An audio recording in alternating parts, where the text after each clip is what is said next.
உங்களுக்கு ஒரு உண்மையை சொல்லட்டுமா? இந்த உலகத்துல உங்களை அழிக்க நினைக்கும் எதிரியை விட கூடவே இருந்து நடிப்பவர்கள் தான் ரொம்ப ஆபத்தானவங்க. அது யாருன்னு கண்டுபிடிக்கிறது எப்படின்னு தெரியுமா? நாம எல்லோரும் ஒரு தப்பு பண்றோம். யார் நம்ம கிட்ட நல்லா பேசுறாங்களோ அவங்க தான் நம்மளை நேசிக்கிறாங்கன்னு நம்புறோம். ஆனா ஒரு பாம்பு கடிக்கிறதுக்கு முன்னாடி வரைக்கும் அமைதியா தான் இருக்கும். சில உறவுகள் அப்படிதான். உங்ககிட்ட இருக்க சந்தோஷத்தை உறிஞ்சி எடுக்கிற வரைக்கும் அவங்க முகம் வெளியே தெரியாது. நீங்க கீழே விழும்போது கை கொடுக்கிற மாதிரி வந்து உங்களை இன்னும் பள்ளத்துல தள்ளுவாங்க. ஆனா ஒரு விஷயத்தை ஞாபகம் வச்சுக்கோங்க, கர்மா யாரையும் சும்மா விடாது.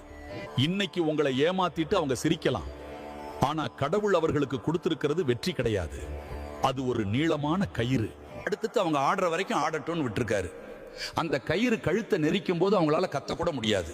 அவங்களுக்கான தண்டனையை காலம் கொடுக்கும். நீங்க வேடிக்கை மட்டும் பாருங்க. இது உங்கள் விஜய் யூனிவர்ஸ் சேனல். மறக்காம லைக் பண்ணிட்டு சப்ஸ்கிரைப் பண்ணுங்க.